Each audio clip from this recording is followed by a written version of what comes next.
नमस्कार, मेरा नाम हुआ डॉक्टर गुंजन कुमार, डायरेक्टर एवं एचओडी न्यूरोलॉजी जीवनदान हॉस्पिटल।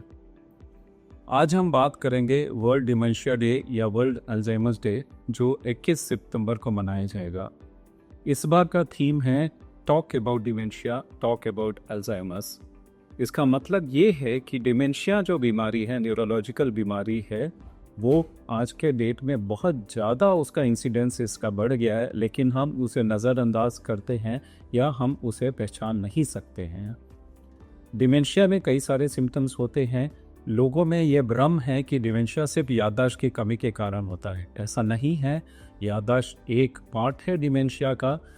डिमेंशिया कई प्रकार के होते हैं, जिसमें अल्जाइमर्स सबसे कॉमन है। 60% जो पेशेंट्स होते हैं वो अल्जाइमर्स के होते हैं डिमेंशिया में।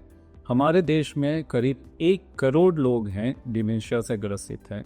हमारे बिहार में 40 से 50 लाख लोग हैं, जिनमें हम लोग अगर देखेंगे तो उनमें से बहुत सारे लोग अभी भी हम लोग डायग्नोज नहीं कर पा रहे हैं।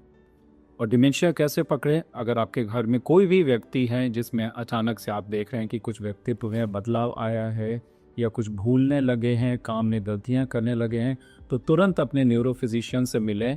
इसका अगर टाइमली सही ने अगर दिखाया जाए तो इसका उपचार हो सकता है, इसका रोकथाम हो सकता है। और न्यूरो फिजिशियन के साथ इसमें फिजियोथेरेपी और रिहैबिलिटेशन की भी बहुत अहम भूमिका है इसमें। डिमेंशिया की अगर हम बात करते हैं तो उसमें डेफिनेटली फिजिकल रिहैबिलिटेशन का एक बहुत इंपॉर्टेंट रोल होता है।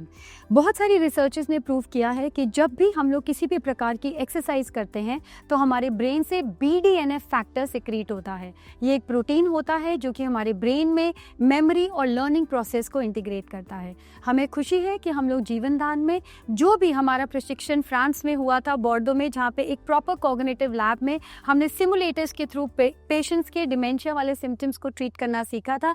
आज हम उसको बिहार में यूज़ कर रहे हैं और पेशेंट्स के different factors like working memory, executive function, attention, memory span, इन सब को हम लोग पहले जांच करके एंड अब इंडिया में हमारे जितने भी टेस्टिंग टूल्स हैं उनका हिंदी में और काफ़ी अलग भाषाओं में भी अनुवाद हो चुका है। तो हम पेशेंट का पहले बेसलाइन इवैल्यूएशन करते हैं, फिर उनको हम लोग थेरेपीज़ देते हैं। थेरेपीज़ में हमने ध्यान रखना है कि सिर्फ फिजिकल एक्सरसाइज के अलावा हम लोग कॉग्निटिव ट्रेनिंग भी दें। फिजिकल एक्सरसाइज की बात करते हैं तो आधुनिक पद्धति जैसे कि पिलाटीज का माध्यम हो गया, जिसमें हम लोग कोर स्ट्रेंथनिंग एंड उसके साथ हम लोग डुअल टास्किंग करवाते हैं कि पेशेंट एक्सरसाइज के साथ मेंटल गेम्स भी खेले। इन सारी चीज़ों का हम लोग इस्तेमाल करके पेशेंट्स में डिमेंशिया के सिम्टम्स को काफ़ी हद तक मेडिकल मैनेजमेंट के साथ कम कर सकते हैं। धन्यवाद।